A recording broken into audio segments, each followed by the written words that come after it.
Un cordial saludo a todos, hermanos, en este nuevo día y que tenemos de clase. Y interesante, ¿no? Porque hemos venido haciendo en este curso de teología contemporáneas, eh, pudiendo hacerlo como la base de la reflexión teológica en la lectura del documento. Ya ayer y hoy, en principio de la clase, ustedes dedicaron un poco para poder leer el documento de la teología hoy. Voy a compartir la pantalla para que podamos ver nuestra apreciación. Y me imagino que tuvieron bastante tiempo ayer y hoy, y si no, bueno, si no habrá que buscar algún espacio ya en la casa para profundizar el documento que es la teología hoy, vea qué interesante, perspectivas, principios y criterios. ¿Verdad? Está muy claro, ¿verdad? Y de este documento, yo creo que nos ha quedado claro a todos que tiene como el corazón, ¿no? de la actuación teológica actual en la Iglesia Católica. Desde la perspectiva católica es como el documento más importante porque claramente va definiendo de sí todos los elementos que se requieren para hacer teología, Estamos haciendo una introducción a la teología, por eso ese documento es como el marco de nuestra reflexión. Yo voy a ir leyendo que hay dos cosas que quiero decir importantes. En teología, en la reflexión teológica, es muy importante siempre las citas, las citaciones, las referencias, ¿verdad? La ciencia, porque en toda ciencia no es uno el que hace la ciencia, sino que la investigación va haciendo descubrir lo que ya otros han dicho, han pensado, desarrollado. Entonces, ustedes encontrarán, como encontraron en el documento, muchas referencias. ¿A qué? A la tradición. Después vamos a leer con atención qué es la tradición, pero la tradición es la revelación en la iglesia, la manera en que la iglesia ha transmitido la revelación.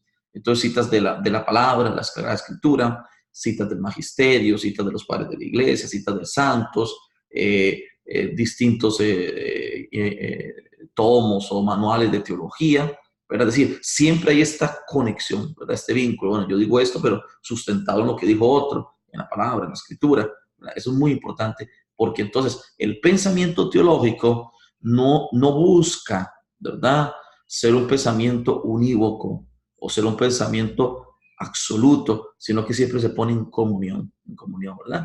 ¿Qué quiere mostrar? La coherencia, el desarrollo, ¿verdad? En historia, desde la perspectiva de la historia de la salvación de Dios. Bien, entonces, en el documento, si se dieron cuenta, iba haciendo una reflexión de la Comisión Teológica Internacional y llegaba como a un descanso, ¿no? Imagínense, como una escalera, y decía una síntesis. Por ejemplo, la primera síntesis es el numeral 9 que decía, voy a ir haciendo una síntesis, es criterio de teología católica el reconocimiento de la primacía de la palabra de Dios. Dios habla de muchas y variadas formas en la creación, a través de los profetas y los sabios, a través de las sagradas escrituras, de manera definitiva por medio de la vida, muerte y resurrección de Jesucristo, la palabra hecha carne. Qué bien lo dice, ¿verdad? Es decir, para la teología católica, reconoce la teología católica la primacía que tiene para el ejercicio teológico de la palabra de Dios. Y cuando hablamos de palabra de Dios, hay que tenerlo bien presente. No estamos hablando en un momento así, para que se entienda claramente, solamente de la escritura, ¿verdad? De la palabra, de la Biblia. Cuando en la Iglesia Católica se habla de la palabra de Dios, no se está hablando solo de la Biblia, se está hablando básicamente en tres sentidos concretos. Se está hablando de la persona de Jesús, la palabra hecha carne, en la palabra de Dios, la palabra de Dios hecha carne, que es Jesús de Nazaret, de manera ontológica, la palabra de Dios escrita, que es la escritura, la Sagrada Escritura, compresa en todo el Antiguo y Nuevo Testamento, y la palabra de Dios predicada con autoridad, que es el magisterio. Vivida en la iglesia, que es la liturgia, ¿verdad? Celebrada en la iglesia, que es la liturgia. Entonces es importante tenerlo presente. Cuando el texto habla, lo habla en esta comprensión que asumimos en el Vaticano II, ya de la antigüedad, pero muy clara en el Vaticano II.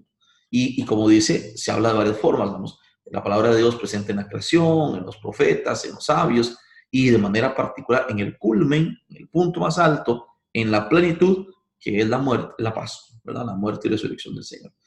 Hay una cosa interesante aquí en el numeral 15, vamos a leer el 9, el 15 y el 19, que son como la síntesis del primer capítulo. Es criterio, dice el numeral 15, de teología católica, tomar la fe de la iglesia como su fuente, contexto y norma. Qué importante que es esto.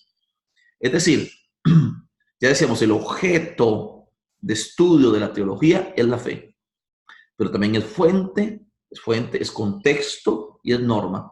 ¿Qué quiere decir que es fuente? Quiere decir es que de donde brota toda reflexión teológica. Contexto es el lugar donde nace, donde se da, ¿verdad? No, nosotros no podríamos hacer una reflexión teológica que descontextualice, desnaturalice la experiencia de la fe. Por ejemplo, hay que decirlo claro, hay muchas tendencias teológicas, muchas tendencias teológicas.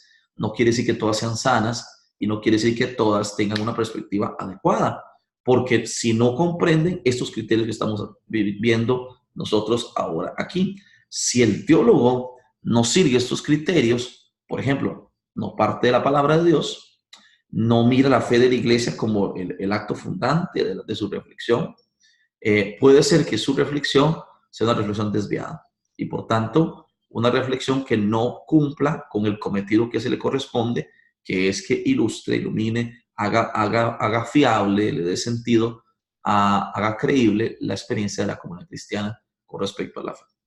Y es norma. ¿Por qué es norma? Claro, porque la fe de la iglesia es donde se vive concretamente. Recuerden, la reflexión inteligible de una experiencia de fe, ¿verdad? O sea, cómo proponer una teoría, un discurso científico, si no hay algo que lo sustente, ¿verdad? Es decir, la comunidad cristiana, la fe de la iglesia es la norma, ¿verdad? Para el discurso teológico. Y pongan atención porque esto es muy importante. No solo la norma, sino que, por ejemplo, Salvador Pieninot, un gran teólogo fundamental, insiste en esto, insiste, por ejemplo, que la iglesia primitiva, los actos, los hechos, las palabras de Jesús y los apóstoles, obviamente para nosotros en la iglesia serían norma y fundamento de la iglesia de todos los tiempos, de todos los tiempos. Entonces la teología, vamos a ver qué interesante, mantiene la fides qua y la fides que juntas. La fides qua, la fides que juntas. ¿Qué es la fides qua? La fides qua indica el acto mismo con que el creyente, bajo la gracia de Dios, la acción de la gracia, confía en Dios que se revela y asume el contenido de la revelación como verdadero. Eso es la fides qua. La fides qua indica el contenido de la fe, que es aceptado por el creyente, las diversas verdades de fe que son acogidas o creídas como una sola cosa en un solo acto. Pero es decir, la teología mantiene unidas las dos cosas. Ya lo hemos dicho, la fe, la experiencia cristiana no es solo contenido, pero tiene contenido. Eso es la fides que. La fides que es el qué de la revelación. Ok, atención. Mire aquí donde estoy señalando. La fides que es el qué de la revelación, el contenido, las verdades de fe, el mensaje de la revelación. La fides qua son todo lo demás, las emociones, los sentimientos, la manera en que se recibe, las actitudes, ¿verdad? Por ejemplo, la capacidad que el hombre tiene, que hemos dicho, de acercarse a la revelación. Entonces, todo esto es relación entre fides qua y fides que. La teología siempre ha mirado el acto del creer, el acto de la fe cristiana, como una relación entre uno y otro. Entre la fides qua, todos los sentimientos, las emociones, la disposición que la persona tiene, el compromiso que la persona asume, y la fides que es el contenido de este equilibrio hace la teología. Por tanto, expone las enseñanzas de los apóstoles, la buena nueva sobre Jesucristo, según las Escrituras, como norma y estímulo de la fe de la iglesia. Del primer capítulo concluimos con un tercer criterio. Es criterio de teología católica que tenga precisamente como ciencia de fe, fides quae intellectum, la fe que busca comprender o que busca la razón o la inteligencia, una dimensión racional. La teología trata de comprender lo que la iglesia cree, por qué lo cree y que puede ser conocido su especie Dei. Como ciencia Dei, la teología aspira a comprender de manera racional y sistemática la verdad salvadora de Dios. ¿Verdad? Entonces hemos dicho, la escritura de la teología católica, la primacía de la palabra, uno. Es criterio de teología católica, como ya hemos visto, tomar la fe de la iglesia como fuente, norma y fundamento. Esta relación, ¿no? La teología es esta relación entre el fides que, contenido, y fides qua, la manera en que se cree, y une esto. Y después ahora es criterio de teología católica que la teología sea una ciencia de fe, una ciencia de fe. Es decir, tratar de comprender, volvemos al objeto, tratar de comprender lo que la iglesia cree, por qué lo cree digamos, y todo lo que tiene que ver con la comprensión de esa fe revelada de nuestro Señor a nuestro pueblo de Dios o nuevo pueblo de Dios, en el Antiguo Testamento Israel, en el Nuevo Testamento la iglesia. En el capítulo segundo, el asunto se pone más interesante, ¿no? Ya hemos escrito y veremos entonces numeral 24, 32, 36, 44, 50 y 58. Estos numerales son como los cierres, pequeños cierres, ¿verdad? Pequeños recapitulaciones que el documento hace y que nos recuerdan lo que hemos visto. Me gustaría mucho que vayan tomando en consideración lo que ustedes han escrito, lo que ustedes han subrayado el documento, que me parece a mí que es una riqueza enorme, ¿verdad? Habría mucho que decir. Ciertamente el curso es breve y no tenemos tiempo para decir tantas cosas, pero bueno. El número 24. Es criterio de teología católica el deber de sacar continuamente conclusiones partiendo del testimonio canónico de las Escrituras, de promocionar el anclaje de toda la doctrina y práctica de la Iglesia en dicho testimonio, de modo que toda predicación eclesial, al igual que la misma religión cristiana, se nutre y se rija por la Sagrada Escritura. La teología debería esforzarse en abrir con amplitud las Escrituras a los fieles cristianos, de forma que estos puedan entrar en contacto con la palabra viva de Dios. Es interesante porque entonces ya hemos hablado de la centralidad de la palabra de Dios. Ahora, en el capítulo 2, inicia diciendo la importancia también de la Sagrada Escritura, que es palabra de Dios escrita, ¿verdad? Y cómo la Sagrada Escritura, vamos a verlo ahorita, se convierte en alma de la teología, ¿verdad? En algún momento de la historia, la teología incluso se pudo ejercitar o se pudo realizar, digamos, alejada de la palabra, sin tenerla tanta en cuenta, de la palabra escrita de Dios. Pero estamos diciendo aquí que en la nueva situación, o la situación, el estado de la cuestión actual de la teología no podría hacerse si no tiene en cuenta, si no se nutre, si no se rige por la Sagrada Escritura. La fidelidad a la tradición apostólica, número 32, es criterio de teología católica. Qué interesante, ¿no? Estamos hablando de la fidelidad a la revelación. Hoy vamos a tratar qué cosa es la revelación, pero ya con el conocimiento que tenemos podemos irlo comprendiendo de manera perfecta. Es decir, el teólogo tiene que ser fiel a la revelación. Y la revelación entendida como Sagrada Escritura y tradición, ¿verdad? La tradición de manera global, la tradición. Esta fidelidad precisa de una recepción activa y discerniente de las distintas expresiones y testimonios de la tradición apostólica en curso. Implica el estudio de la Sagrada Escritura, la liturgia, los escritos de los padres, los doctores de la iglesia y la atención a la enseñanza del magisterio. Aquí interesante porque entonces el teólogo se pone de frente, se pone de frente en el caudal de la tradición eclesial. ¿Qué es la tradición eclesial?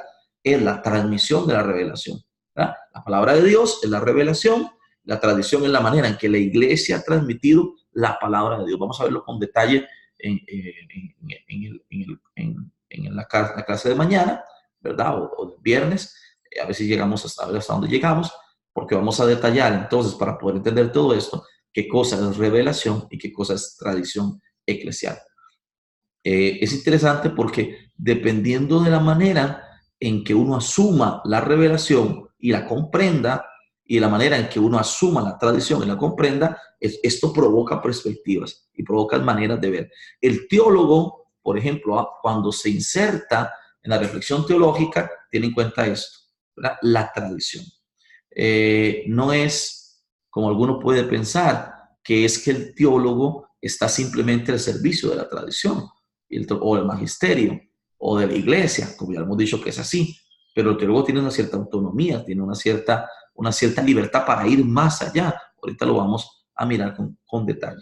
El numeral 36, la atención al sensus fidelium es criterio de teología católica. La teología debería esforzarse en descubrir y articular correctamente lo que de hecho cree el fiel católico. Debe declarar con amor la verdad, de forma que el fiel pueda madurar en la fe y no ser llevado a la deriva por todo viento de doctrina. Es interesante porque entonces aquí está una de las tareas de la teología.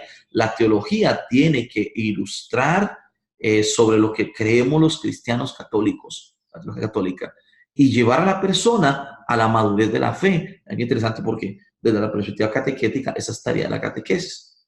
La tarea de la catequesis es llevar a la persona a madurar la fe, a tener una fe fuerte, firme. Entonces es interesante porque la teología ayuda en eso. Esa es su tarea.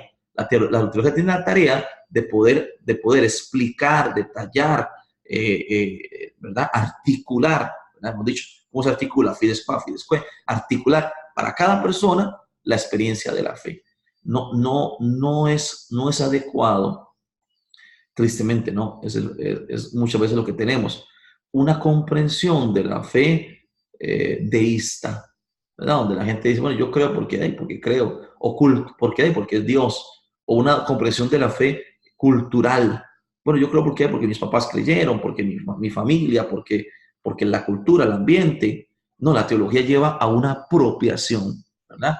De la experiencia de la fe, una argumentación, a una mostración, una demostración de lo que uno cree, un convencimiento, un convencimiento. Y entonces, el sensus fidelium es esa capacidad de que tiene el pueblo, ¿verdad? El teólogo mira esto, esa fe que está, ese sensus fidelium, ese sentido de la fe que tiene el pueblo de Dios, ¿verdad? Es interesante porque el pueblo de Dios percibe cuando lo que se propone no es adecuado, cuando lo que propone está en contra de la palabra. Bien, el numeral 44 es criterio de teología católica adherirse responsablemente al magisterio en sus distintas gradaciones. Los teólogos católicos deben reconocer la competencia de los obispos, especialmente del colegio de obispos del que el Papa es cabeza, para proporcionar una interpretación auténtica de la palabra de Dios procedente de las Escrituras y la tradición. Es interesante porque el número 44, el documento lo trata con mucha diplomacia y creo que muy bien ubicado. Este es un asunto espinoso, es un asunto complicado. ¿Cuál es la relación entre la teología y el magisterio eclesial? Nosotros tenemos el magisterio eclesial como la predicación oficial de la palabra de Dios, como la palabra predicada oficialmente, ¿verdad? Los obispos y el Papa, entre ellos, ha recibido la misión de proclamar la palabra. Ustedes seguro han visto la ordenación de un obispo. Cuando se ordena, se le pone la palabra, los evangelios en su cabeza, porque es el apóstol, ¿verdad? Es el maestro que enseña en nombre de Jesús. Y entonces hay una especial vinculación entre la teología y el magisterio. Es una vinculación compleja, de tensión también. Explico esto que para mí es vital. Me parece que ustedes todo lo tienen claro, pero habría que insistirlo. Nosotros no creemos en la teología. Lo digo de manera clara, ¿no? Es decir, no creemos en lo que la teología propone. Nosotros creemos en la revelación. La teología es el servicio racional a la revelación para ponerlo en un lenguaje comprensible, humano, actual. Eso es la teología. Uno va a una biblioteca y a una librería, ¿verdad? Pública, no sé, y encontrará un montón de libros, un montón de estilos teológicos, de enfoques teológicos, de manera de comprender las cosas. Eso no quiere decir que todo lo que uno encuentre sea sano y todo lo que uno encuentre sea verdadero. Puede ser que un teólogo, utilizando unos criterios no sanos y desvinculándose de la tradición eclesial, no comprendiendo bien la revelación, pueda llegar a conclusiones que contradicen más bien la fe, que contradicen lo sano de la fe. Tenga atención a esto, ¿eh? Porque nosotros, por ejemplo, en la iglesia no predicamos teología. ¿Qué predicamos? Magisterio. El magisterio es el fruto maduro de la reflexión teológica. El magisterio es la interpretación actual, inspirada por el Espíritu Santo, acompañada por el Espíritu Santo, de la revelación. Es palabra de Dios predicada oficialmente, con autoridad. ¿Verdad? Los presbíteros y el resto de la comunidad cristiana no tenemos magisterio. Y no tenemos magisterio porque el magisterio está centrado en los apóstoles. El magisterio, la tradición eclesial es apostólica. Y eso es importante tenerlo presente. El teólogo se adhiere responsablemente al magisterio. Sí hay una tensión, hay que ser sinceros y decirlo, hay una tensión entre magisterio y teología, pero cada uno tiene una relación, hay una relación especial entre ellos, pero cada uno tiene una función distinta. La teología es búsqueda, la teología es una lanza es la punta de una lanza, ¿no? Va adelante, la teología va adelante, va buscando. Obviamente que en esa búsqueda muchos teólogos se pueden perder si no tienen claro el horizonte, si no tienen claro el criterio y el punto de partida. El magisterio no. A ver, el magisterio no se puede arriesgar. El magisterio va avanzando en terreno seguro. No es propio del magisterio la búsqueda. La búsqueda es propio de la teología. La teología es, imagínense, ¿no? Como una guerra, los que van adelante, los peones, los que van abriendo caminos a la teología. Y el magisterio va conquistando el terreno seguro que la teología nos ha dejado. Pero el magisterio no es propio, no es vocación, no es tarea del magisterio eclesial intrometerse, por ejemplo, en terreno no seguro, en cuestiones abiertas, en cuestiones que no están definidas, en discusiones que no son, digamos, de capital importancia. El magisterio no entra en ese terreno, eso le toca a la teología. La teología es la que va adelante, claro, yendo adelante puede ser que uno se pierda, puede ser que, por ejemplo, como tantas veces ha pasado, que la iglesia diga, bueno, tal teólogo, tal persona, su teología, su perspectiva no es adecuada, no es sana. Ese criterio lo tiene el magisterio. Y el magisterio tiene esta relación con la teología. Eso sí, el documento ya lo dice y lo hemos leído, no es que la teología sea un simple servicio al magisterio eclesial. El servicio al magisterio eclesial, pero también tiene su independencia, su método, su estilo, va adelante con la libertad de la acción de Dios. Habría mucho que decir con respecto a este numeral que hemos escuchado sobre la relación del magisterio y la teología. Numeral 50. Un criterio de teología católica es que esta debería practicarse en colaboración profesional, orante y caritativa con el conjunto de teólogos católicos, en la comunión de la iglesia, con un espíritu mutuo aprecio y apoyo, atento tanto a las necesidades y comentarios de los fieles como a la guía de los pastores de la iglesia. Es decir, la teología no se hace de manera individual, sino es un acto de fe, es un acto comunitario de reflexión científica, racional, sistemática, orgánica, dinámica, de la fe, de la comunidad. Esto es vital. Nosotros de catequesis lo entendemos muy bien. La comunidad es elemento vital. Para la teología, la comunidad es importante. La comunidad de teólogos.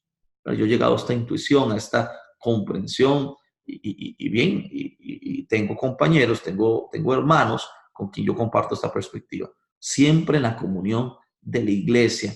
Ven, interesante, solo por decir una cosa, lo que provoca descomunión, lo que rompe comunión con la iglesia, con la buena cristiana, no está en el caudal de la revelación, no está comprendido en la tradición.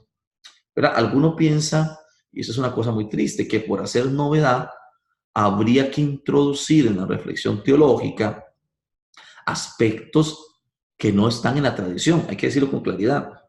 Si algo no está en la tradición eclesial, claro, para entender esto que voy a decir hay que entender que es tradición, pero lo veremos más adelante. Si algo no está en la tradición eclesial, no está conectado, no está en sinfonía con la tradición eclesial cristiana, no tendría sustento en la reflexión teológica. No tendría sentido en la reflexión teológica. No tendría sentido avanzar por caminos de reflexión que no están en la matriz de la revelación cristiana. El número 58, un criterio de teología católica es que debería estar en constante diálogo con el mundo. Qué interesante, ¿no? Sí, porque la teología es ciencia de frontera. No mira hacia adentro solamente, mira también hacia afuera. Esta capacidad. Por ejemplo, la catequética tiene en profundidad esto. Ustedes que están introduciéndose en la catequética, tiene esto, ¿no?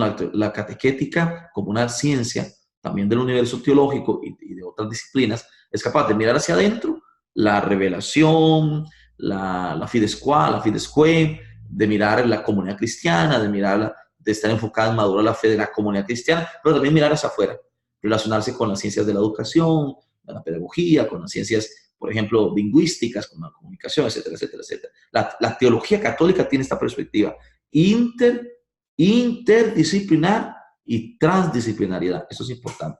Eso debería ayudar a la iglesia a leer los signos de los tiempos, iluminada por la luz que proviene de la revelación divina, a beneficiarse así en su vida y misión. Es decir, tener esa capacidad de entrar en diálogo con los demás, con la sociología, con la antropología, con la psicología, con la filosofía. La teología es esto, es capaz de ir a dialogar, es una ciencia de frontera, una ciencia que va más allá de los límites de la simple estructura, ¿verdad? O del interno de la estructura eclesial.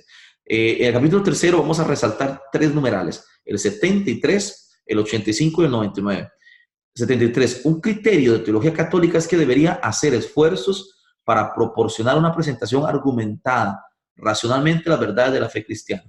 Porque uno necesita hacer uso de la razón y debe reconocer la fuerte relación existente entre la fe y la razón, sobre todo la razón filosófica, y de esta manera superar tanto el fideísmo como el racionalismo. Ay, qué interesante, ¿no? Porque entonces la teología sí tiene que mezclarse, ¿verdad? Tiene que ir allá, tiene que ir a dialogar, tiene que ir a presentar, de una asociar con una filosofía. Aquí la Comisión Teológica recuerda lo que ya Papa Juan Pablo II en Fides et Ratio ha insistido, de una relación profunda entre las ciencias teológicas y las ciencias de la filosofía, porque le toca hacer una presentación argumentada, razonada de la fe cristiana. El numeral 85, y casi para terminar, un criterio de teología católica es que intente integrar pluralidad de cuestiones y métodos en el proyecto unificado del Intellectus Fidei, la fe que busca la razón, y que insiste en la unidad de la verdad y por tanto en la unidad fundamental de la teología en sí misma. La teología católica reconoce los métodos propios de las otras ciencias, los utiliza críticamente en su propia investigación, no se aísla a sí misma de la crítica y da la bienvenida al diálogo científico. Yo creo que está muy claro, ¿no? Es decir, integra una prueba de cuestiones. La teología no es una manera, un estilo, no, es una pluralidad. Vamos a ver, y ustedes ya lo leyeron ahí, y con los enfoques que vamos a investigar como trabajo nuestro, ustedes se están dando cuenta que la teología es una ventana abierta, ¿no? Es un universo enorme de reflexión, de intentar la búsqueda de detallar la fe desde la experiencia humana de la razón. Pero ella reconoce las otras ciencias, cualquier otra ciencia, y la usa para su propia investigación. Es decir, el teólogo, cuando, por ejemplo, es muy propio del discurso teológico que el teólogo se apoye en estudios filosóficos, en estudios científicos de otro tipo, en estudios, por ejemplo, antropológicos, en estudios de la sociología, en estudios de la filosofía. Por ejemplo, incluso yo he venido insistiendo, ¿no? Hay una gran relación entre la reflexión catequética y las neurociencias, ¿verdad? Cómo construye el hombre el pensamiento, todo lo que está en nuestra mente, es interesante, ¿no? Pero hay una relación profunda entre las distintas disciplinas teológicas y las distintas ciencias humanas, ¿verdad? No se aísla, ¿no? Y está dispuesta a la crítica. Es más, la crítica hace la teología. Y por último, un criterio de teología católica es que debería buscar y deleitarse en la sabiduría de Dios, que es necedad para el mundo. La teología católica debería enraizarse en la gran sabiduría de la tradición de la Biblia, conectarse con la sabiduría de la tradición del cristianismo oriental y occidental, buscar establecer un puente con todas las tradiciones de sabiduría, intentar alcanzar la sabiduría verdadera en su estudio del misterio de Dios. La teología reconoce la primacía absoluta de Dios, busca no poseer, sino ser poseída por Dios. Debe, por tanto, estar atenta a lo que el Espíritu está diciendo a las iglesias por medio del conocimiento de los santos. La teología implica un esfuerzo serio por la santidad y una conciencia aún más profunda de la trascendencia del misterio. Es decir, la sabiduría no es siempre ciencia humana. Está abierta al misterio, está abierta a la pluralidad de lo absoluto, de Dios, está abierta a la mística, a la sabiduría que viene de Dios. O sea, la teología quiere alcanzar esa sabiduría. Bueno, entonces no es solo razón. Por ejemplo, aquí el número 99 habla del cristianismo oriental y occidental. El cristianismo oriental es el nuestro y el oriental es pues todas las iglesias de Oriente. Pero existe una teología oriental que, por cierto, es mucho más mística, mucho más espiritual, mucho más de contemplación y de oración que la teología latina o la teología occidental. Eso es interesante porque el documento está reclamando esto. Por ejemplo, ¿quiénes son los mejores teólogos que ha tenido la iglesia? Los santos que han sido capaces de esgrimir nuestra fe de una manera elevada y de una manera también que viene de la sabiduría de Dios. Por tanto, hemos visto aquí así cuál sería, ¿verdad?, la propuesta que estamos teniendo. Una invitación a que el documento lo revisemos, entresaquemos las líneas que hemos visto y bueno, y nos sirvan este documento de la teología hoy, perspectivas, principios y hacia dónde vamos con respecto a la teología del 2012 de la Comisión Teológica Internacional nos sirva para ubicarnos en la reflexión teológica actual. ¿Verdad? Ese documento creo que es lo más actual que tenemos para comprender la teología hoy en la Iglesia Católica. Bien, pasaremos al punto 1.3 de todavía de la primera parte, que ya desarrollaremos mañana, ¿verdad? Con bastante, toda la clase, centrado en los elementos esenciales de la reflexión teológica fundamental, que sería conócete a ti mismo, el primer paso, la revelación de Dios y la credibilidad o el acto del creer. Bien, mañana vamos a desarrollarlo. Que tengan una buena tarde y sigamos abriéndonos a la perspectiva de nuestro curso. Muchas gracias a todos por la atención. Buen trabajo.